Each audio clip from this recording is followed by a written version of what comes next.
Olá pessoal, tudo bem? Então vamos para mais uma aula hoje de Python, modelo, desculpa, econometria, né, no Python. Na última aula a gente viu como rodar um modelo linear, né, e colocar ele dentro da linguagem Python, né? A gente fez teste de hipótese também. E hoje a gente vai violar as hipóteses do modelo clássico, então a gente vai carregar alguns exemplos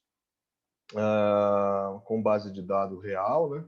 E mostrar como que a gente faz para implementar os estimadores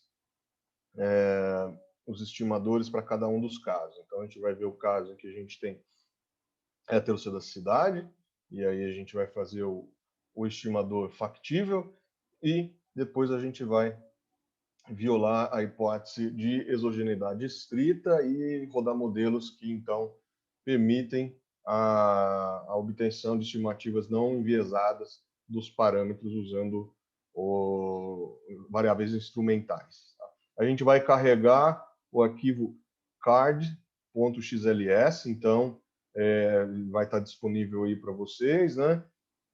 Baixem ele e ou você vai lá na sua pasta do Jupyter, que você pode ter escolhido uma outra pasta lá, e joga lá dentro, e aí você vem aqui e dá um atualizar, ou então vem aqui, upload, você vai pegar o arquivo lá que você tiver baixado, vai jogar dentro da pastinha e fazer o upload dele, ele vai aparecer aqui para você. Ele tem que estar aqui, senão você não vai conseguir carregar esses arquivos. Tudo bem?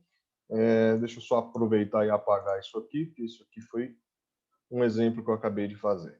Então, vamos lá. A gente vai usar, então, um arquivo dessa aula 3, violando as hipóteses do modelo linear clássico. Joia. Deixa eu só fechar essas outras coisas aqui, que elas não vão ser necessárias. Então, beleza. Então, o que a gente vai fazer, então? Em primeiro lugar, vamos carregar o arquivo card.xls, né, que é um banco de dados do artigo do card, né, using geographic variation in college proximity to estimate return to schooling. Tá? Então, esse arquivo ele tem várias variáveis lá, tem 29 variáveis, 2.214 observações. O que a gente vai fazer? A gente vai estimar este modelo aqui. Ó. Então, a gente vai usar o log do salário, né, uma constante, educação, experiência ao quadrado, uma dummy south, uma dummy black, tá? E aí a gente quer, então, recuperar esses parâmetros aqui. Então, o que a gente vai fazer? Vamos começar montando a matriz X, que é a matriz de variáveis explicativas, e a matriz o vetor, né, de variável dependente, que é o log do salário. Então, claro que a gente vai ter que transformar a variável wage, né, em log wage. Tá? Bom, vamos carregar os pacotes de novo, né? A gente poderia importar o pacote e chamar ele pelos nomes típicos, né? Então a gente vai usar o pandas primeiro para carregar os dados, né? Como a gente viu na última aula, a gente precisa deste cara aqui para poder trabalhar com bases de dados organizadas, né? Se poderia carregar o arquivo de outra forma, tem outras maneiras de carregar, mas o pacote pandas é o pacote mais usado, tem os recursos mais interessantes aqui. Não é o caso da gente tratar desse pacote hoje, tá? A gente poderia então usar as funções genéricas, né, o NumPy como NP e o pandas como PD, mas eu vou abrir de novo, eu vou carregar, perdão, as funções de forma separada para não poluir o nosso código aqui, para não ficar tendo que toda hora colocar alguma coisa a ponto. Então, vamos carregar esses pacotes de figuras aqui, né? Vamos pré-carregar as funções do NumPy de raiz quadrada, o comando arrange, min, média, né, desvio padrão, e a função inv, que é a inversa. Tudo isso para a gente não precisar ficar colocando np, ponto, tarará, e aí a gente digita direto aqui. Então, como é que carrega os dados? Né? A gente usa a função readExcel do Pandas, então pd.readExcel, e aí o nome do arquivo card, lembrando que tem que ser idêntico, né? A gente não pode errar a digitação aqui, então melhor você copiar e colar o nome do arquivo. Tá? E aí vamos ver o que tem dentro desse arquivo. Beleza, ele carregou aí. Só conferir se meu microfone está ok, tá ok. Então, o que tem nesse arquivo, né? Tem um monte de variáveis aí. Eu já mudei o head do arquivo para ele ficar com o nome das variáveis que a gente vai usar. Tá vendo que tem um monte que estão sem nome aqui? É porque eu não tinha o que cada uma dessas colunas todas eram, então eu nomeei só aquelas que a gente vai usar. Tudo bem? Então, a gente já viu na última aula, quem não assistiu, assista a última aula. Lá a gente fala um pouquinho como é que a gente seleciona as variáveis no Python. Aqui já toma como conhecimento dado e vamos seguir o jogo, né? Então, o conhecimento vai tendo que ser acumulado aí. Tá? Então, eu vou criar uma lista de nomes, eu vou chamar de lista nomes, e vou escolher os nomes, né, das colunas que a gente vai utilizar aqui. Então, vou pegar o educ, que é o educ aqui, o expert, que não está ao quadrado, lógico, né, a gente vai ter que fazer a transformação, south, black, beleza? E aí eu vou criar um objeto que eu vou chamar de dados, que vai ser um array em que dentro do objeto dados minúsculo, eu vou pegar esses caras que estão dentro da minha lista nomes aqui. Então, quem é o dados foi o cara que eu salvei a base de dados. Tá? Então, o objeto está aqui, ele, né? É um data frame, né? Com a quantidade de linhas, que vai ser o nosso n, e a quantidade de variáveis, o número de colunas deste data frame aqui, desse frame de dados. Tá? E eu vou chamar de y a coluna weight que a gente vai pegar dentro desse dados aqui, desse data frame de dados. O weight está aqui. Cadê o weight? Está aqui. Tudo bem? Então, a gente vai pegar esta coluna aqui. A gente está pegando o expert, a gente está pegando o black, south, etc. Depois a gente vai usar esses outros caras que estão nomeados aí. Tá? Então, vamos rodar esses comandos, né? Que ele carregou, então, a lista, o y, que vai ser o nosso o age, só que ele não está em log ainda, a gente tem que transformar em log, tá? E o dados, que é maiúsculo, que é esse array com essas 4 variáveis aqui. Então vamos tirar o log. Como é que tira o log? Lá no NumPy, np.log, ele converte o y de salário, nível de salário para log salário. Vamos usar o comando len para pegar o tamanho da amostra n, tá? E aí é o seguinte, ó, aqui o Python, olha lá o que ele fez, ó. Ele criou um objeto que tem linhas, mas ele não especifica o número de colunas. Muitas funções que a gente vai usar, isso aqui ele não entende, ele precisaria estar aqui 1,1, né, dizendo que ele tem uma coluna. Então, o que a gente vai fazer? O reshape, np.reshape, né, reformatar este objeto y para ele ser n por 1. Beleza? Então, tá lá, agora bonitinho, do jeito que precisa ser. É um array n por 1. Então, tem n linhas e uma coluna. Agora a gente consegue trabalhar com ele e fazer conta com ele.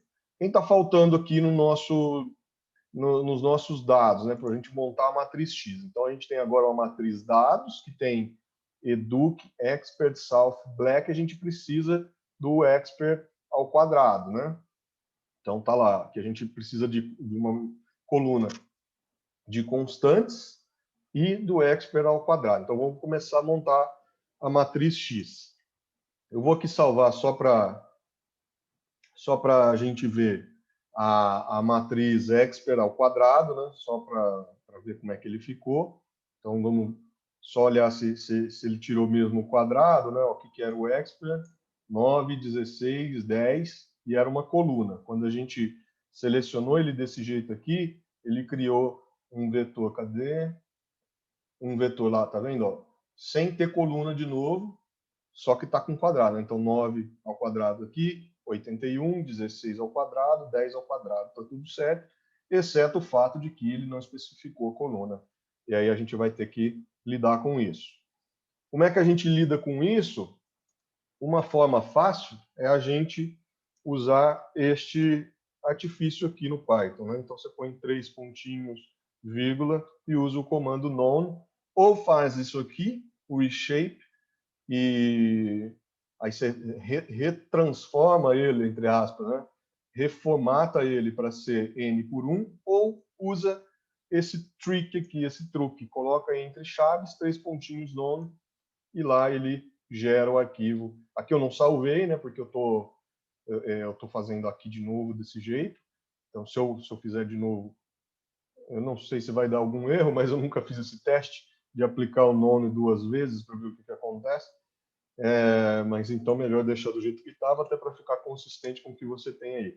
Aqui era só para você ver que, ao colocar esse comando aqui, 3 pontinhos, vírgula none, a gente resolve o problema. E eu vou só mostrar aqui para você que realmente ele vai ficar certo, né? Então, aqui, cadê? Expert. Opa, desculpa, fiz bobagem. O que eu queria fazer é isso aqui. Expert 2 igual expert none. Aí, agora o expert 2 está lá bonitinho com 1, tá? Mas vamos deixar do jeito que está o código aqui, para não precisar de você ter que ficar inconsistente, o meu aqui com o seu aí. Tá? Então, eu voltei ele para ficar só um objeto definindo só o número de linhas, sem especificar o número de colunas. Tá? Bom, então, seguindo. Aliás, veja que esse objeto, né, quando ele não tem número de colunas definido aqui, o Python imprime ele como sendo um vetor de linhas, né, um vetor de colunas, perdão, né? Eu não sei por que eu não sei, tá vendo? Um vetor de colunas. Eu não sei por que eles quando programaram o NumPy, eu não sei porque eles criaram esse objeto desse jeito. Deve ter alguma razão. As outras linguagens, quando você pega coisas que são vetores linha, eles automaticamente diz que tem uma coluna. Então, se você for no MATLAB, vai ser assim. Se você for no Julia, vai ser assim. Se você for no Gauss, vai ser assim. Se você for no Fortran, vai ser assim. Agora, aqui no Python, ele cria, né, esse objeto que não tem número de colunas definido.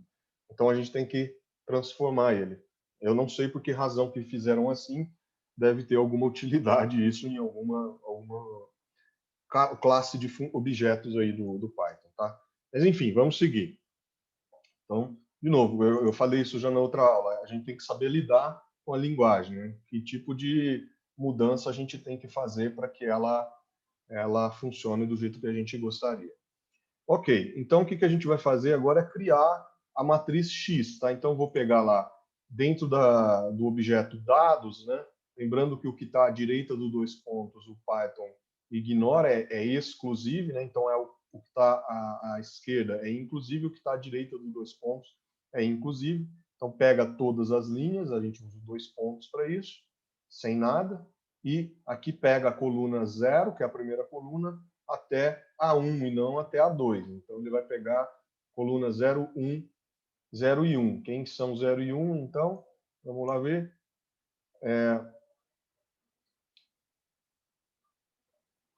A gente vai pegar o ID near 2. Por que eu estou fazendo isso? Eu já não lembro. Ah, não, desculpa, em dados.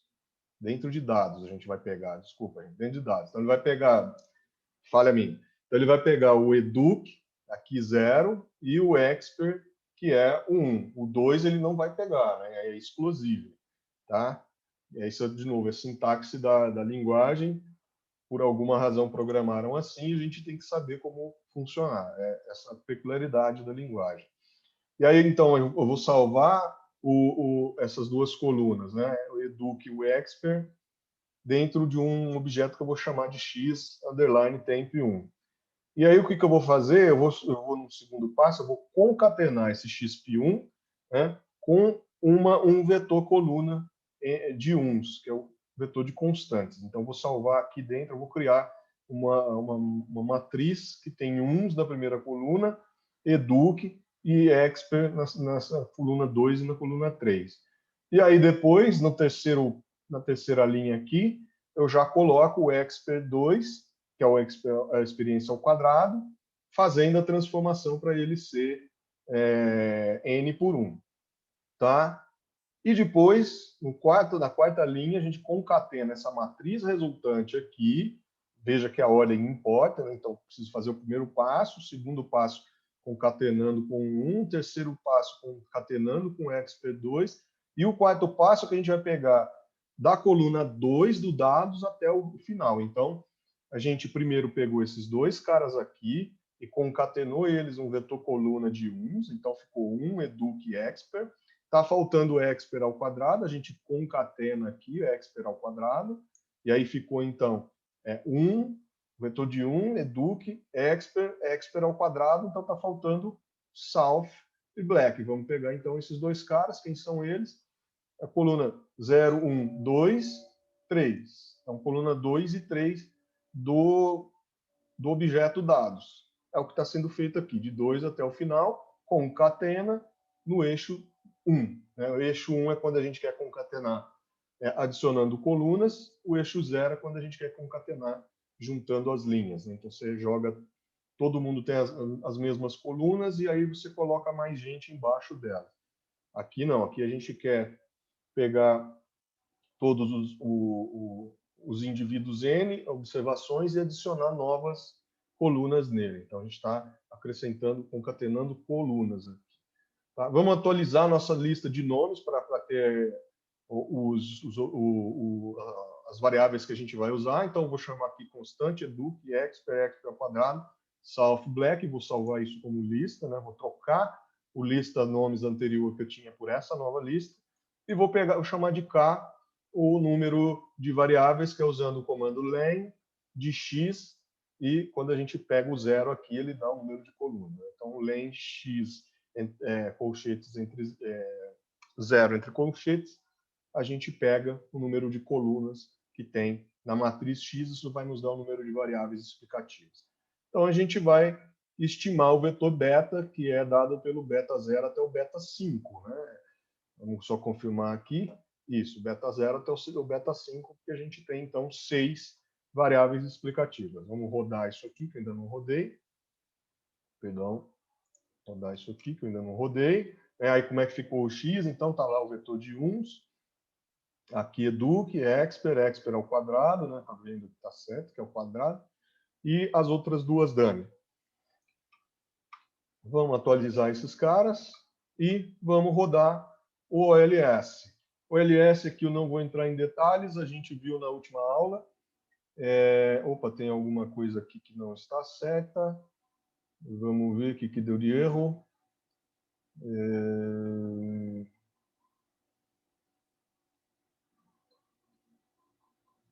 O LS a gente não vai rodar, porque eu não vou revisar, porque está na última aula, então se você quiser ver, dê uma olhada lá. Ele criou certo Y, criou, ele criou certo X, criou. Por que ele deu erro? Vamos ver. O erret aqui deu algum problema, ele não salvou do jeito que tinha salvo antes, então, cadê esse cara aqui? Provavelmente é isso aqui que está dando problema, não é? Não. Então, volta. Vamos ver o que ele fez aqui, como é que eu vou fazer. Vou criar uma célula em cima. É bom já ver se dá esses erros agora, porque assim vocês já vão vendo o que vocês fazem quando der com vocês também. Né? Então, eu peguei, criei uma célula nova aqui e pedi para ele salvar esses objetos aqui para eu ver o que está acontecendo. Então, o erret aqui está certo. Tá, que aqui a gente tem que destransformar ele para poder usar o comando diag aqui, diagonalizar. Né? Então, ele está transformado em um objeto n por 1, a gente tem que fazer ele virar um objeto só n. Então, como é que a gente faz isso? Bota 2 pontos e pega só uma coluna, ele é uma única coluna, né? Então, vamos apagar isso aqui, que não vai ser necessário mais, era só para ver o que tinha dado de erro. Aí agora, ok, ele rodou certinho. Então, o que estava errado aqui é que eu estava pegando esse cara aqui e estava fazendo ele ser um vetor n por 1, sendo que para usar o comando diag, né, diagonalizar, ele tem que ter n só, ele não pode ter definido o número de colunas. Né? Então esse aqui é um objeto, não, esse cara aqui, o diag aqui, é um caso em que você precisa de ter o objeto como sendo só definido o número de linhas dele, e aí ele funciona, senão ele não funciona direito. Tá? Então, beleza, aqui ele calculou de novo, para quem não viu o LS, volta na aula passada, dá uma olhada lá, a gente faz tudo isso, R quadrado, então não vamos entrar em detalhes. E aí, o que a gente fez aqui? A gente teve uma estimativa dos coeficientes. Para rodar o GLS, a gente precisa de ter essa estimativa inicial aqui para computar os resíduos, tudo bem? Então tá. Então salvamos, né, fizemos aqui a regressão e salvamos os coeficientes dentro de uma matriz que eu chamei de beta de OLS, tá bom? Então a única coisa que eu estou fazendo diferente com relação à aula passada é que eu estou nomeando aqui as estimativas, cada uma com o seu referido, a partir do seu referido estimador. Então, aqui a estimação do LS ficou salva dentro do vetor e aqui a gente mandou imprimir. Tá? Aqui, de novo, é só os enfeites aqui para ficar bonitinho aqui a regressão, tá? Aí você pode fazer do jeito que você quiser.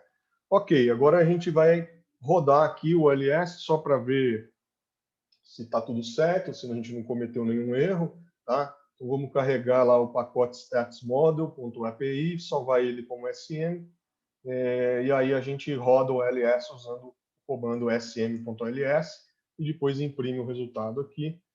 Né? Vamos lá ver se deu tudo certo. 4.7351, 4.7351, calculamos tudo certinho. Vou pegar um outro aqui para ver se não foi pura sorte. Menos 0,1591, menos 0,1591. Vamos ver se o desvio padrão está certo. Aqui, aproximadamente 0,8, 0,8, 0,4, 0,4 e etc. Isso aqui tem um decimal a menos, uma casa decimal a menos. A estatística T também está tudo certinho, beleza. A única coisa que eu não fiz foi colocar aqui o p-valor. A partir da próxima aula a gente já começa a colocar o p-valor e aí eu explico lá como é que faz para calcular o p-valor aí dentro. O resto das coisas aqui, a gente, o Ike, Bic, Log, Likelihood, a gente vai vendo nas próximas aulas quando a gente for ver estimação por Likelihood. Então vamos lá. Então, como é que a gente estima o estimador de OLS factível? Né? A gente precisa de uma estimativa inicial do beta, né? Que a gente computou ali pelo OLS. Então, a gente estima a equação, obtém a estimativa OLS e salva o resíduo. O que a gente faz agora? A gente pega o resíduo de OLS, eleva ao quadrado sobre uma variável, aqui está escrito Z, mas o certo aqui é X, né? Deixa eu só corrigir isso aí. Sobre o conjunto de variáveis x, né? Então, a gente roda a regressão do resíduo ao quadrado sobre x e obtém uma estimativa OLS dos coeficientes associados a essa regressão.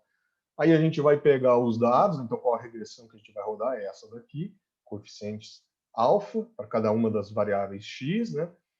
E aí o que a gente vai fazer? Tem duas opções, né? Ou a gente pega todas as variáveis envolvidas no modelo y e x e divide pela raiz quadrada, o inverso da raiz quadrada da parte explicada do resíduo ao quadrado por x, né, que é o x' alfa chapéu, que é a estimativa do alfa, né?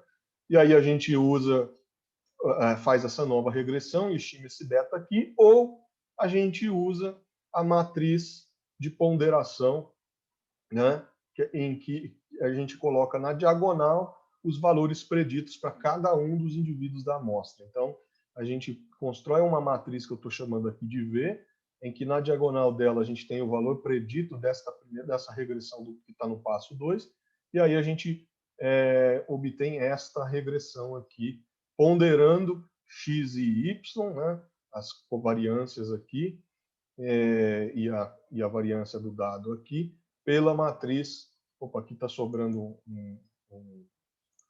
um parênteses, deixa eu só corrigir, né? A gente pondera isso pela matriz de ponderação que está aqui. Na verdade, aqui tem um cara de cá também, né? Não sei porque eu fiz isso, vamos tirar. E aí, beleza, ficou tudo certo agora. Ah, não, esse aqui está certo, isso aqui tem que ter, que é a inversa, né? Essa inversa toda aqui, a função, aqui que tinha sobrando. Ok, então tá, então vamos fazer isso. E depois a gente constrói a matriz de variância assintótica do estimador de GLS, que não tem o sigma ao quadrado, porque a gente normalizou as variáveis, né? Por essa razão aqui, e isso faz com que o desvio padrão seja 1. Então, ele não, 1 vezes isso aqui não faz, é isso aqui mesmo. Então, beleza, não faz diferença. Então, vamos fazer a primeira opção. Vou criar aqui uma variável, um objeto que eu vou chamar de alpha fit. Quem que é alpha fit? É o x vezes o alfa dessa regressão aqui, o alfa chapéu, tá? Esse termo aqui, cadê? Esse termo aqui, ó, a gente quer construir. Então, eu vou construir vamos rodar aqui, né? Um objeto que na linha, ele é um vetor linha, né? Porque x vezes isso aqui. Bom, inversa xt alfa e het ao quadrado, nada mais é do que esta regressão aqui, né? Está fazendo esta regressão.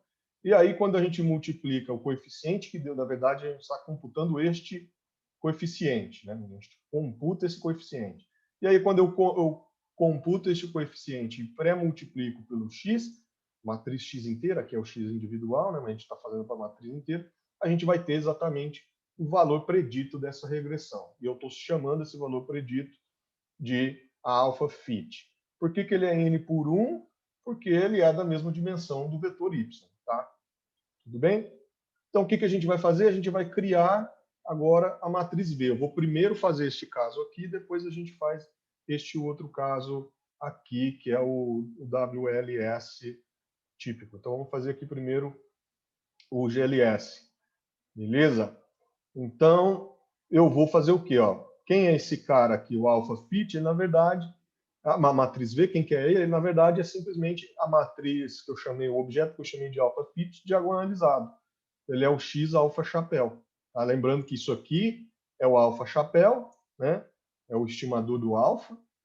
E então, x vezes ele é o valor predito da regressão do resíduo ao quadrado em x. Beleza? Então, o que eu vou fazer? Eu vou simplesmente diagonalizar esse termo aqui, e aí pronto, a gente já vai ter construído essa matriz V aqui. Simples, né? Bonito. Então, vamos fazer isso. Vamos conferir se a gente diagonalizou mesmo, né? 0,14, 0,13, 0,14, 14, 13 e tal. Beleza. Criamos a matriz V. Então, o que a gente fez? Salvou o valor predito da regressão. Isso deu um vetor n por 1. A gente diagonalizou, então virou uma matriz, né? A gente criou uma matriz n por n com os termos, os valores preditos da regressão do resíduo ao quadrado que veio do OLS, daquela regressão inicial lá. Aí eu vou criar, ó, já vamos fazer tudo junto aqui. Ó. Então eu vou criar esses dois caras aqui, que eu vou chamar de y hat e x hat, que eu quero construir eu quero fazer esta regressão aqui. Tá? Então eu vou construir esse cara x chapéu e, na verdade, era tilde que eu devia ter posto, né? O til aqui, é x til, y til e x til. Mas tudo bem. Então o hat lá vocês entendem que é o til aqui, não o hat. Mas enfim, questão de nome só, notação. Mas enfim, quem que vai ser esse cara? Vão ser y e x dividido por esse termo aqui. Tá? Então, simplesmente, a gente pega o indivíduo y aqui, né, e divide pelo alpha fit, não v, a gente vai dividir por esse termo aqui, aí ele vai dividir elemento por elemento, né, então ele vai pegar cada elemento aqui, o elemento 1 deste termo aqui, e vai dividir pelo elemento 1 deste termo aqui elevado a meia, que é tirar a raiz, né, poderia tirar a raiz também, daria o mesmo, então estou levando a meio, né, Ele está fazendo isso elemento por elemento. Então, isso aqui não é uma conta matricial, é uma conta elemento por elemento. E aqui com x a mesma coisa. Então, a gente está pegando cada x, cada indivíduo, e dentro na linha da matriz x, e dividindo cada um deles, cada coluna deles, linha por linha, pelos elementos na linha dessa matriz alpha fit aqui, elevada a meio. Tá? Então, vamos rodar isso, beleza, né? Ele já computou. Aqui eu não estou pedindo para ele imprimir o resultado, né? Então, pedi para ele salvar na memória. E lembrando que a gente sabe que salvou na memória quando aparece o i aqui, o valor aqui dentro. Tá? Ou você olha aqui no seu inspetor de variáveis, você vai ter lá o y hat, que eu chamei ali, e em algum lugar aí está aqui o x hat. Beleza. Então, o que eu vou fazer? Eu vou salvar em beta de GL1, né? A regressão usando essas variáveis x hat, e beta de GLS, que vai ser esta conta aqui. Então, eu vou salvar esta conta aqui usando a matriz de ponderação, a inversa da matriz V, que é a nossa matriz de ponderação. Tá? Então, vamos salvar eles têm que ser idênticos, né? Então a gente teria que estar calculando a mesma coisa, por isso que eu estou salvando duas vezes, que é para a gente confirmar. Tá? Então, eu vou salvar a variância 1, né, do GLS associado a esta regressão aqui. Tá? Então, o que for GLS está associado a esta segunda regressão aqui. Deixa eu mudar a ordem para ficar consistente com a ordenação das contas que estão embaixo. Então, o que for GLS vai ter a ver com essa regressão usando a matriz inversa de V, tá?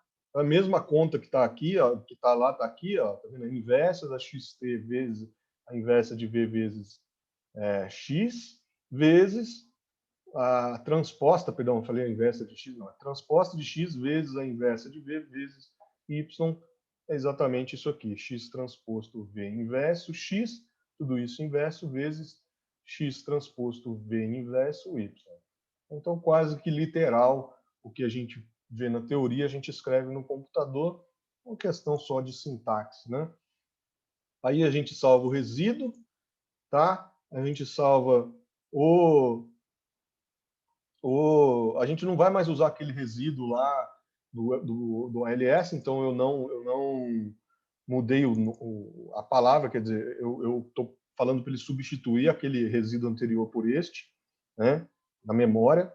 Né? Vamos salvar o desvio padrão. O avar associado a esse beta eu estou chamando de avar de GLS, e o avar desse outro beta aqui, feito com a regressão com as variáveis transformadas, e aí é o mesmo estimador que o estimador de OLS, eu estou chamando de ava2.gls, underline GLS.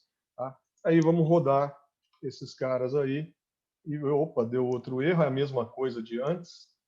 Aqui, eu não sei por que eu tinha feito a coisa desse jeito. Deixa eu ver se tem outra matriz D. Não sei por que eu tinha feito desse jeito. Lembrando que o D a gente usa para computar a matriz. Aliás, aqui nem estão usando, nem precisava desse D aqui, né? Vamos comentar ele aqui para não. Ele não tem uso aqui no GLS, né? A gente não precisa da matriz D, porque a gente normalizou, então, e também porque a gente ponderou os erros, né? Os elementos, né? Cada observação, pelo potencial desvio maior ou menor que ele teria com relação à reta de regressão. Então, a gente deu o devido peso para todos os indivíduos já, então ficou, por construção, a coisa ficou homocedástica. Né? Ok. Então, o que a gente faz? Vamos rodar isso tudo aí. Aqui, de novo, né, tem as mesmas contas que a gente tinha lá antes. Tudo bem? Então, vamos ver o que é que deu. Bom, vamos lá. Aqui, o que eu fiz? Ó, eu pedi para ele imprimir para a gente o beta de GLS, o teste T associado ao GLS, o desvio padrão e o teste T. Tá? Então, está aqui os resultados, aqui com os erros associados a estes coeficientes aqui agora. Este coeficiente, em pequenas amostras, ele não vai ser igual ao do OLS. Lembra que os dois são consistentes? Só que, para pequenas amostras, a gente vai observar uma pequena diferença entre estas estimações das estimações de OLS. Vamos ver? Então, aqui está 4,7433, né? 7433. Vamos ver lá quanto que deu? Olha lá, 4,7351. Vamos pegar o outro cara aqui, esse X5. Esse daqui é do outro pacote. Vamos pegar o Black aqui, ó, menos 0,1591. Vamos ver quanto deu lá no GLS. Menos 0,1620. Tá? Então, dá diferença em pequenas amostras quando você usa o estimador de WGLS, não Feasible GLS, ou Weighted Average Least Squares. Tem diferença entre esse cara e o cara do LS, os dois sendo consistentes. Então, quando a amostra vai para finito, eles tendem a ser iguais, mas em pequenas amostras você vai ter diferenças. Tá? Essa ponderação que a gente faz afeta a estimação. Aqui deu uma curiosidade, né, o R² negativo. Isso acontece porque a gente tem que, na verdade, fazer a transformação no R². Tá? Então, toda vez que a gente pondera coisas, o R² vai ficar meio biruta assim. Tá? Não faz sentido ter R² negativo. Então, quando você está usando coisas ponderadas, ignora o R². Aí você foca no R² sem a ponderação. Tá? Então, lá no OLS, se você quisesse ver o grau de ajuste, aí você usa o OLS e não os caras transformados, porque o R² dele vai ficar biruta. Bom, vamos ver agora a endogeneidade. Então, agora a gente vai assumir que EDUC é endógena, ou seja, EDUC vai estar correlacionado com o resíduo, tá? E a gente quer usar o estimador de variáveis instrumentais. Então, vamos começar pelo caso em que o número de endógenas é igual ao número de instrumentos. Então, se eu tenho uma endógena, eu vou ter um instrumento. Qual instrumento que eu vou usar? Esse NIR 41 aqui. Isso aqui é uma variável que está medindo a distância do indivíduo, se eu não me engano, até a escola.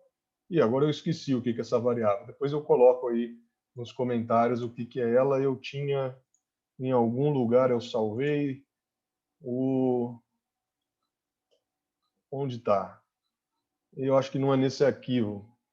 Em algum lugar eu salvei o que eram essas variáveis aí. Depois eu coloco aí a descrição das variáveis junto, eu coloco o arquivo que eu tenho com a descrição das variáveis, tá? Mas a ideia é que isso aqui é um instrumento bom para EDUC, porque ele não tem nada a ver com o salário do indivíduo. Depois que você controla, né, pela educação, essa variável não teria nada a ver com o salário do indivíduo, né? Mas tem muito a ver com a educação. Então, aqui, por exemplo, você pode pensar que isso aqui é a proximidade que o indivíduo está da escola, e quanto mais perto da escola, mais anos de estudo ele vai ter. Mas isso não vai ter muito a ver com essa proximidade da escola, não vai ter muito a ver com o salário do indivíduo. Né? Então, você pode pensar que ela é exógena. Eu não tenho certeza se é isso, tá? Estou aqui supondo. Eu construí isso aqui já tem alguns dias, eu sou um cara de uma memória muito ruim, então você já esqueci o que é. Mas vamos lá. O que a gente vai fazer? Então, a gente vai construir o vetor de variáveis explicativas, aí não vai mudar, né, porque tem as mesmas, então ele vai ser, para o indivíduo I, um vetor de 1, o ano de estudo que esse indivíduo I tem, a experiência que esse indivíduo tem, a experiência ao quadrado, né, que a gente quer ver quanto mais experiente, maior ainda vai ser o aumento de salário, dado que ele é experiente, né? Se tem alguma coisa, um efeito de concavidade aí, ficando positivo ou negativo, né? Aí a gente pode testar isso depois, né? Se tem esse sulfur aqui, se ele é negro ou não, ok? E o que a gente vai usar de instrumento? Então, Aqui não, eu troquei, né, a mesma linha aqui, a mesma coluna, mas não precisa, tá? Você pode trocar outras, mas o ponto é, a gente vai construir um vetor de instrumentos que é L igual a K por 1, né? Ele tem a mesma dimensão do X, e aí a gente vai só substituir essa variável educ por esse instrumento que é esse near for aí. Tudo bem? Então vamos lá. Como é que a gente copia a matriz no Python? Essa é outra coisa que tem a ver com a linguagem. Em outras linguagens, a gente poderia vir aqui e fazer isso aqui, ó, x igual a... Não, desculpa, z igual, eu vou criar uma variável que eu vou chamar de z, e aí eu poderia fazer isso aqui, z igual a x. No Python, se você fizer isso, ele não cria uma outra variável, ele cria uma espécie de espelho de x. E aí tudo que você fizer em z, ele vai fazer em x também. Para fazer cópia de, de variáveis no Python, a gente precisa usar esse comando copy, deep copy, na verdade. Tá? Então, o z igual a x, né, ele cria uma referência a x e não uma cópia de x. A gente quer uma cópia, a gente quer um cara que é algo original que está definido do lado de cá do igual, né, e que você possa depois mudar o cara que vai estar à esquerda do igual sem afetar o cara que você copiou antes. Para fazer isso, você tem que usar o deep copy que fica dentro do copy. Tá? Então a gente importa o copy, né, chama ele e usa a função deep copy. Aí isso vai copiar o x e fazer o x ser igual, desculpa, o z ser igual ao x, mas sem afetar o x, porque se a gente mudar, que é o que eu vou fazer aqui, ó, o que eu vou fazer? Ó, substitua coluna 1 por near for. Então, ele vai pegar a coluna 1, né, lembrando que é a segunda coluna no Python, né, que a primeira é o 0, ele vai pegar a segunda coluna e substituir do z, né, substituir ela por near for. Então, vou copiar o x aqui, aí ele vai ficar, o z aqui, então tá com um educ aqui, eu vou substituir esse educ por near for. Onde que eu vou pegar o near for? Dentro lá do objeto que eu chamei de dados lá atrás. Tá? Então, beleza. Vamos ver o que ficou com o z. Então, aqui está o z, e dentro da coluna 1, aqui o z tem 0, 1, tarará, que é uma dummy, né? E aqui, originalmente, a gente tinha os anos de educação, o X. Né? Então, ok, criamos sets. Aí o que a gente vai fazer? Vamos usar o estimador de variáveis instrumentais. Né? Aqui, como a gente tem um único instrumento, a gente pode usar o estimador de variáveis instrumentais mais simples, né? E não tem problema de inverter uma matriz aqui, porque essa matriz ela tem a mesma dimensão dessa, então eu vou ter aqui uma matriz quadrada, não tem problema, né? Então a gente não precisa usar a matriz de ponderação. E qual que é a variância do estimador de IV? Quando não tem heterocedaticidade, a gente usa este estimador, e quando tem, a gente estima a matriz D. Voltem lá na última aula, quem não sabe estimar a matriz D, matriz de White, e a gente usa, então, o estimador robusto à heterocedaticidade. Tudo bem? Vamos fazer os dois aqui. Tá? Então, no exercício, a gente vai fazer os dois. Então, aqui a gente implementa o estimador de IV, né, a inversa de Z transposto X vezes Z transposto Y. A gente construiu o Z bonitinho, a gente construiu o X, salva esse cara como sendo beta IV. Aí a gente salva aqui o resíduo, substitui o erret que estava na memória por esse novo erret aqui. Aqui a gente calcula o desvio padrão, aqui a gente calcula a variância usando esta fórmula aqui, que é o estimador da variância esférica para o IV. Né? Depois salva o desvio padrão, salva o teste T, e agora vamos criar a matriz D. Matriz D, lembrando que é a matriz que na diagonal dela a gente tem o resíduo da regressão ao quadrado. Né? Aqui, vamos voltar, embora eu tivesse, eu tenha comentado ele para ele não salvar a matriz D, porque ela não tinha uso no estimador de GLS, né? Aqui a gente calculou ela pegando o resíduo, né? Computando um objeto de resíduos que tinha só n e nenhum número de coluna especificado, que aí a gente conseguiu usar o comando diag, né, do pacote NumPy, e depois a gente elevava isso ao quadrado. Isso criava uma matriz diagonal com os resíduos ao quadrado. Aqui, vamos fazer pela segunda forma de fazer, que é usando o for, né? Então a gente cria uma matriz de 0, n por n. Eu acabei não colocando os comentários aqui, gente, desculpe. Né? Eu crio uma matriz 0, n por n, e aí substitui nos termos da diagonal. Então o termo, quando for 0, 0, o i valer 0, ele vai substituir o primeiro termo da matriz, que é o termo 1, 1. Né? Vai substituir por quê? Pelo indivíduo i, pelo o erro do indivíduo i, né? Que a gente vai pegar e elevar ele ao quadrado. Aí vai do i até o n, então ele vai pegar os termos dessa matriz aqui, na diagonal ele vai substituir pelo resíduo a ao quadrado. Isso vai criar, então, a matriz D do mesmo jeito que ele criou antes, só que por um comando alternativo, né? E aí a gente computa a matriz de White de IV, usando o estimador de IV, só que com a matriz D aqui de erros ao quadrado, tá? Salvo o desvio padrão, teste T, o R quadrado, etc. Então vamos rodar, torcer para agora não ter nenhum erro. Beleza, ele rodou aí. A gente usou o estimador de IV para estimar o parâmetro, né, que a gente assumiu que era endógeno da educação. Aí pergunta rápida: faz sentido educação ser endógeno dentro de uma regressão de salário? Faz, né? Porque potencialmente fatores que te levam a ser mais educado, a ter um nível de educação maior, provavelmente te fazem ter um nível de salário maior também, né? Suas capacidades cognitivas e não cognitivas potencialmente afetam os seus anos de educação e também o seu salário, né? Pessoas mais produtivas também vão receber mais salário e se educam mais. Então faz todo sentido que a educação seja endógena aqui nessa regressão. Mas continuando, tá? Então deem uma olhada aí no código, vocês vão ver que tudo que está aqui é o análogo, né, o contrapartida em termos de código do que está aqui.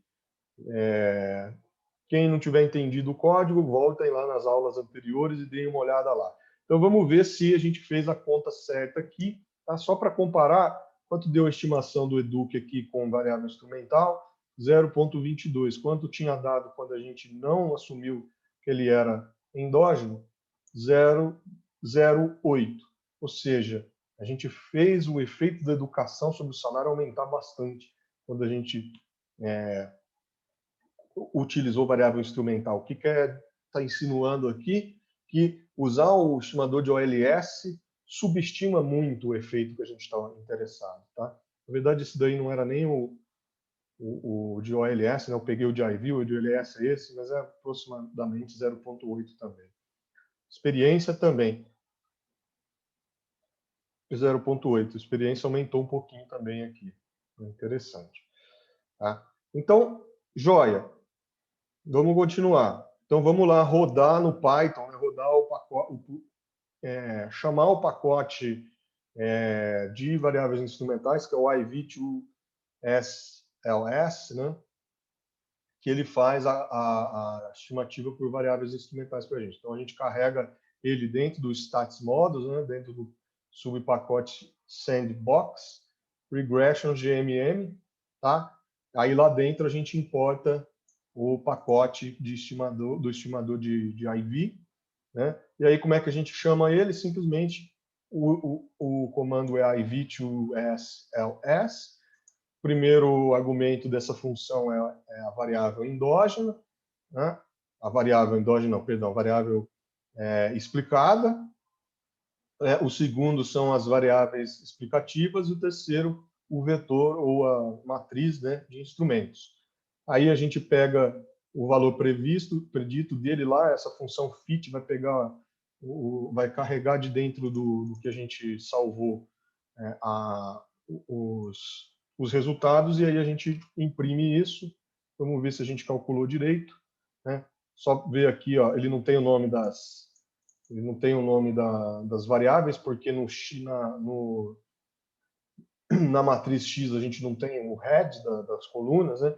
Então ele não entende que esse cara aqui tem um nome, aí ele põe X1 lá.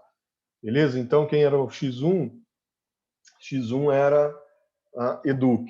E aí deu aqui 0.226, 0.2226, não 6, 26. E o de baixo 0.1507, 0.1507, tudo certo. Agora o desvio padrão, né? Vamos ver o desvio padrão. Lembra que eu falei que a gente ia calcular o que era robusta heterocedacidade e o que não era? Então, eu tenho um que eu chamei de IV White, que usa a matriz de White, e o outro que eu chamei de AVAR IV. O AVAR IV, então, é o que assume variância esférica, e o de White é o que corrige que leva em conta a heterocedasticidade, né? Então, aí aqui na hora de imprimir, eu tenho aqui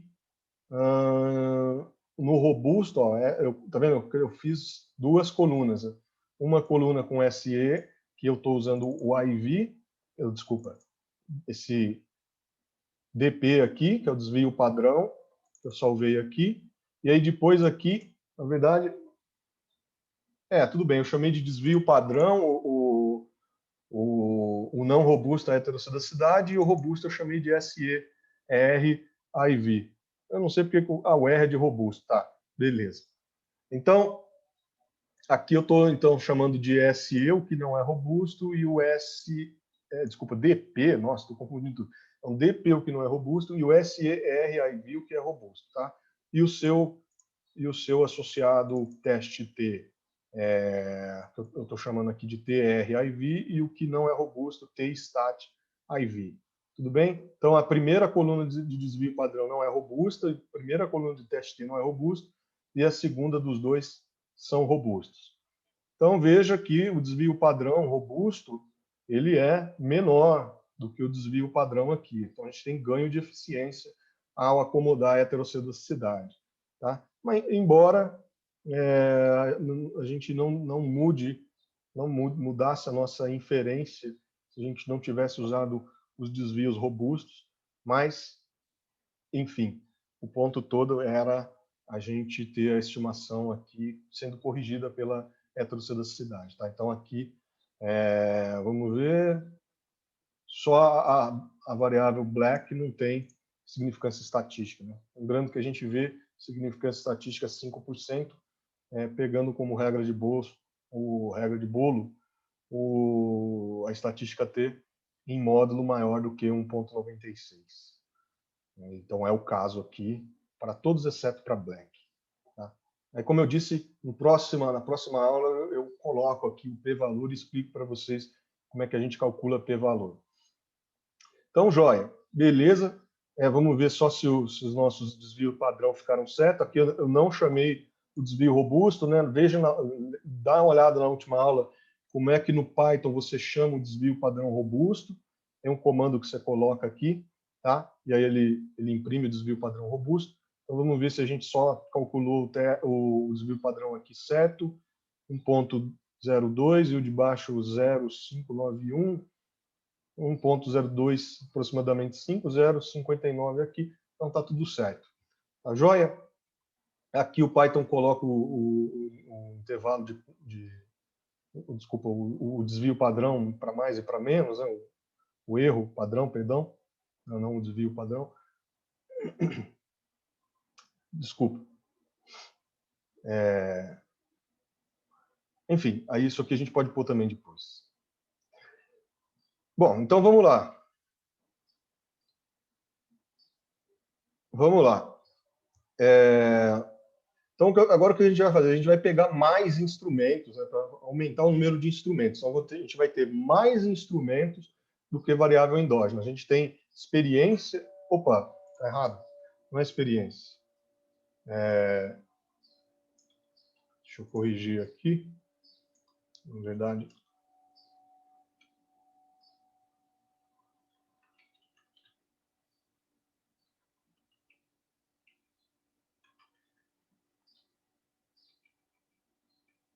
Não é experiência, é educ que é endógeno aqui. Então, vamos corrigir. Quem sabe faz ao vivo. Eu diria o cidadão lá da Globo. Então, educ é endógena, e a gente vai criar um novo vetor de instrumentos agora. A gente vai ter mais caras aqui. A gente vai ter aquele near for, vai ter um near to agora. Aí vai ter uma outra dummy aqui, tá? Opa, aí não tem esse expert aqui também não, porque ele... Aí. Agora sim. A gente vai usar também a educação do pai, do indivíduo, que é razoável assumir que é exógeno, né, na educação, no salário do indivíduo, né? Porque o pai da pessoa estudou mais, não necessariamente está afetando o salário do indivíduo, né? Ele afeta o salário via educação, não diretamente sobre o salário, né? Então, e a educação da mãe também, a mesma hipótese, né? Então, educação do pai e educação da mãe do indivíduo afeta o salário via educação, e não diretamente o salário do indivíduo, tudo bem? Então, o que aconteceu agora, a gente está no caso que a gente tem mais instrumentos do que variável endógena, então a gente vai ter que usar a matriz de ponderação aqui. Então, a gente vai para o mínimos quadrados de 2 estágios. Só que aqui a gente vai fazer de uma vez só, né? A gente vai usar a matriz de ponderação. Posso depois passar uma lista de exercícios para vocês. Aliás, é uma boa ideia, para vocês fazerem em 2 estágios essa coisa. Tá joia? Então, como é que a gente vai fazer aqui? A gente precisa modificar a nossa matriz de instrumentos, né? Porque a nossa matriz de instrumentos não só tem o near for, o expert 2 ao quadrado. Ah, não, o que estava faltando aqui é que eu tinha colocado a experiência aqui no lugar errado. Então, tá. Vou colocar no lugar certo aqui. Aí, agora sim. Então, a gente precisa aumentar a matriz de instrumentos com o near to aqui, o father educ e mother educ, tá? Então, vamos fazer isso. Eu vou colocar lá, lista instrumentos, tá vendo? Vou criar uma lista de instrumentos, que é diferente da outra que a gente tinha, e eu vou salvar dentro lá da matriz dados, né, que tem as variáveis que a gente carregou da base de dados, eu vou pegar esses caras aqui, tá? E aí eu vou salvar num objeto que eu vou chamar de instrumentos. E aí o que eu vou fazer? Eu vou pegar eu vou criar uma nova variável z em que eu vou ter quem? Eu vou ter um vetor de uns aqui, n por 1, tá? Então, o primeiro termo aqui vai ser um vetor de uns. Instrumentos, que vão ser esses caras aqui, o near for, near to, father educ, mother educ. Experiência ao quadrado. E lá na matriz que eu chamei de dados, eu vou pegar da coluna 1 até o final. Então, quem que era dados? Vamos voltar lá. Vamos lá no dados. Dados maiúsculos, tá? Lembrando que o Python distingue, né? Ele é caso sensível. Tá? Então, quem eu chamei de dados, ó, a lista de nomes que eu tenho na coluna 0 é Educ, Expert, South e Black. Tá? Então, eu vou pegar da 1 da 1, que é a coluna 2, né, até a última. Eu vou pegar esses 3 caras aqui. Tudo bem? Então, para você não se confundir, repare que eu vou inverter aqui na hora de construir a matriz, não importa a ordem, então eu vou colocar esse cara aqui antes e esse cara aqui depois, tá? Então eu estou trocando essa ordem aqui na hora de montar a matriz ali. Beleza? Então vamos lá. Não faz diferença. Então tá vendo, ó? Estou colocando aqui um vetor coluna de uns. Aqui os instrumentos, que é esse cara que eu criei aqui. Então, estou concatenando por coluna, né? Esse cara que eu criei aqui, que tem near for, near to, father educ, mother educ. Então, são esses caras aqui. Aí está faltando experiência ao quadrado, south, black. Experiência ao quadrado eu estou colocando aqui. E aí, dados 1, coluna 1 até a última, ele está pegando experiência, south, black. Então, esses 2 caras aqui eu estou trocando de ordem aqui. Não faz diferença. Na hora de você montar aí para fazer exercício ou para fazer as suas estimações, tanto faz a ordem, tá? E aí vamos salvar isso com Z, com o nome de Z agora. Então, estou substituindo aquela matriz Z que eu tinha criado antes por essa nova matriz Z aqui, que ela tem agora quantas colunas, né? Tem que ter ficado com 1, 2, 3, 4, 5, 6, 7, 8, 9 colunas. Vamos ver se ficou certo. Cadê o Z? Está aqui. N, né? 2015, 2.215, perdão, por 9. Tudo certinho, beleza. Então tá. Então o que a gente faz? Primeiro estágio, a gente regride X em Z, né? E aí computa essa matriz aí X chapéu, que nada mais é do que a matriz de projeção, que eu estou chamando aqui de PZ vezes X. Né? Então, aqui é a matriz de projeção, né? Z, Z', Z menos 1, Z'. Tá? E no segundo estágio, a gente regride esse cara aqui. Então, isso aqui é uma primeira regressão, a gente salva o valor X chapéu dela, né? Esse valor predito, e aí depois a gente usa computa esse cara aqui com as variáveis transformadas x chapéu, tá? Então aqui eu falei que eu não ia fazer desse jeito que estou fazendo, eu esqueço as coisas que eu faço. Cabeça é ruim. Então aqui o que a gente vai fazer? Vamos computar a matriz PZ. Então é Z inversa de Z', Z' transposto. Tá? E aí vamos computar a projeção, né, de Z em X, salvando ele como X hat. Beleza. Então a gente fez esse passo aqui. E o avar? A variância assintótica. Lembra que a variância assintótica ela é uma coisa meio grande aqui, né? Se a gente tem aqui a heterocidacidade, a gente precisa da matriz D, né? Então a matriz robusta, né? A gente tem que calcular a matriz D, que é do mesmo jeito que a gente calculou lá atrás. Então, se você já esqueceu, volte lá para ver. Ou então a gente calcula, né, quando tem homocedaticidade, a gente tem essa forma mais simplificada aqui, né? X' e aqui a matriz de projeção x inversa menos 1.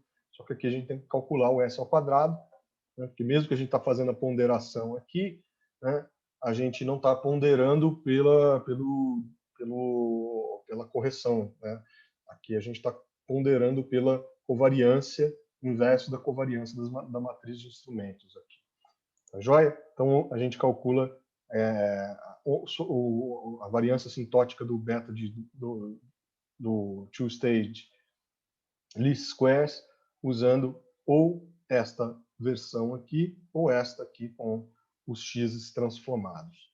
Tá joia? Então vamos calcular essas coisas aí e ver o que a gente consegue. Então aqui eu vou fazer o beta de mínimos quadrados de 2 estágios usando a versão transformada, que é a mesma coisa, né? Depois, na verdade, era isso que eu quis dizer, né? Para vocês fazerem as duas versões, porque eu não estou fazendo a outra, né? Eu estou fazendo aqui só a transformada, e aí talvez eu peça para vocês no exercício fazerem sem transformar, ou seja, escrever a matriz aqui, substituindo esses Z's aqui, ou substituindo esse cara aqui. Beleza.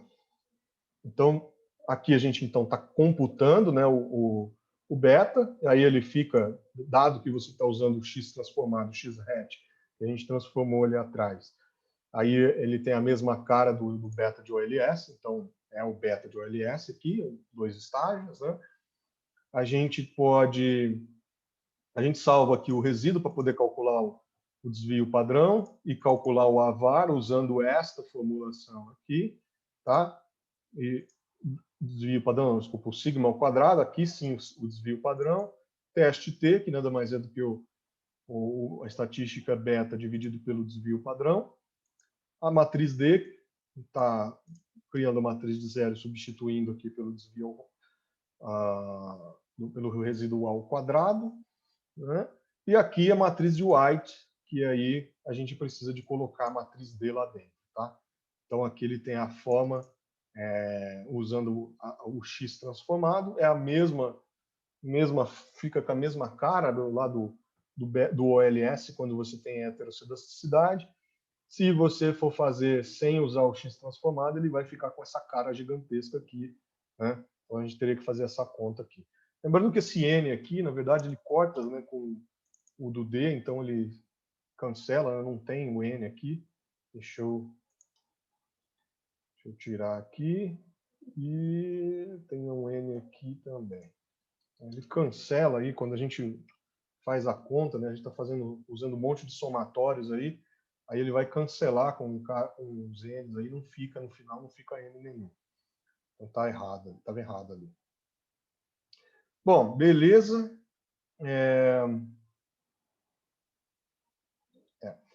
Tem mais alguma coisa aqui que eu ainda não falei? Não. Aí beleza, façamos as contas e confirmamos o resultado. Então, quando a gente usou mais instrumentos, o que aconteceu?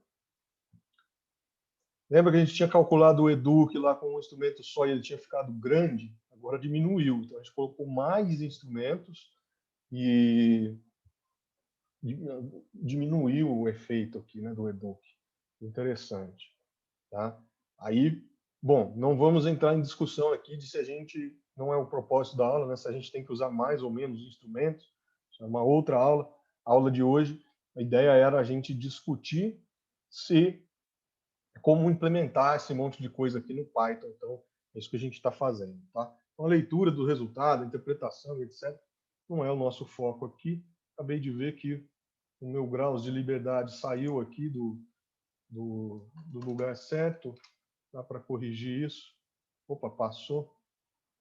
Vamos voltar aqui, fazendo na unha. Beleza. Ficou certo agora. Tá? Então, veja,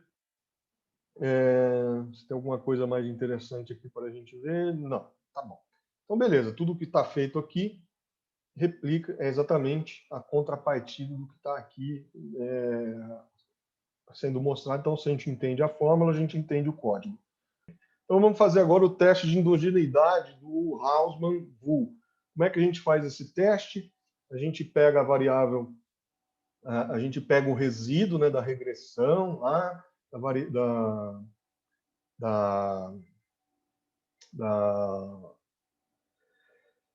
o resíduo da regressão da variável endógena sobre os instrumentos, aí pega este resíduo, coloca na regressão original, né, sem ser com variáveis instrumentais, usando as variáveis explicativas do vetor x. Então, a gente vai botar dentro desse x esse resíduo, e aí a gente vê se esse resíduo que a gente vai computar, se ele tem significância estatística ou não. Se ele tiver, então a gente conclui que existe endogeneidade, caso contrário, não existe endogeneidade. Então, vamos computar esse resíduo. Então, joia, vamos fazer usando a matriz Residual Maker.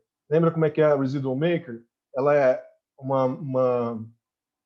uma matriz de identidade de tamanho n. Como é que a gente cria identidade no Python? np.i. Lá na primeira aula, voltem lá, menos a matriz pz.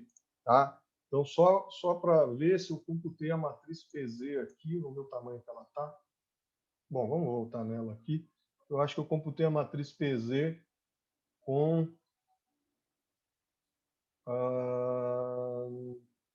como é que estava a matriz E aqui? Ah, não, a matriz E já estava com os instrumentos certos.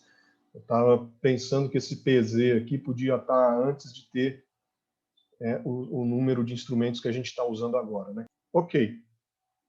Então, o que a gente vai fazer? Vamos construir o resíduo. A gente quer pegar quem? A variável endógena, né, que está dentro do vetor x. Então, o que eu vou fazer? Eu criei essa matriz Residual Maker, que ela é, de novo, uma identidade menos a matriz PZ, a matriz de projeção.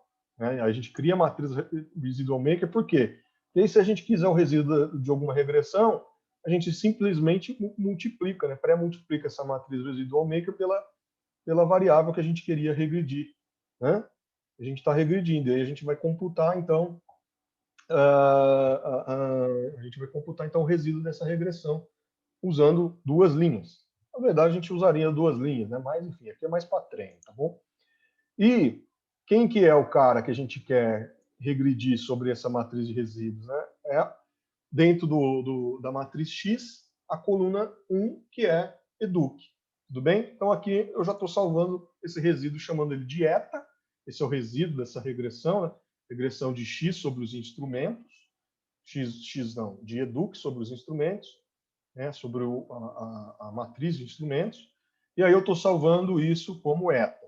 Só que o que é o problema? Ele vai criar esse cara aqui, eta, como sendo n, sem especificar o número de colunas. Então aí eu estou fazendo o reshape aqui. Tem outras alternativas, né? Usar o nome, por exemplo. Eu estou fazendo com reshape. Isso vai, então, transformar esse eta. Vamos ver se ele fez, né? Cadê o eta? Eta. Opa, perdão. 2.215 por 1. Ok. Então, agora a gente consegue trabalhar com ele. Então, o que a gente vai fazer? A gente vai colocar ele como sendo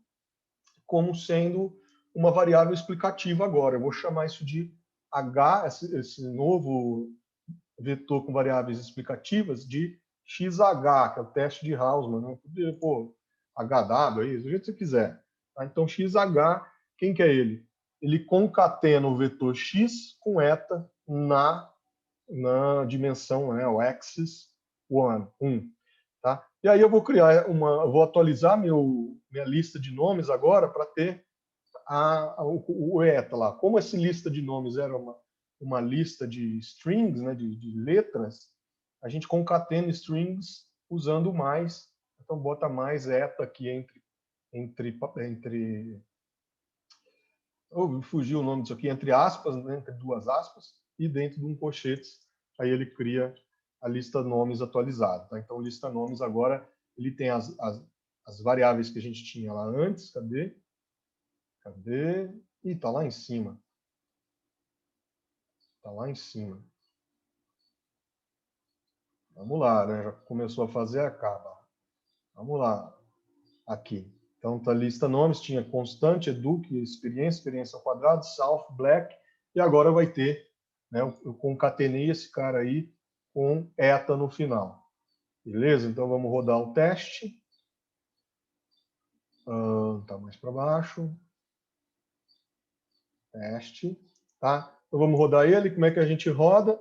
É uma regressão de OLS, né? E aí a gente quer saber se o coeficiente desse eta aqui, que a gente colocou por último, se ele é estatisticamente significante. Vamos rodar aqui a regressão.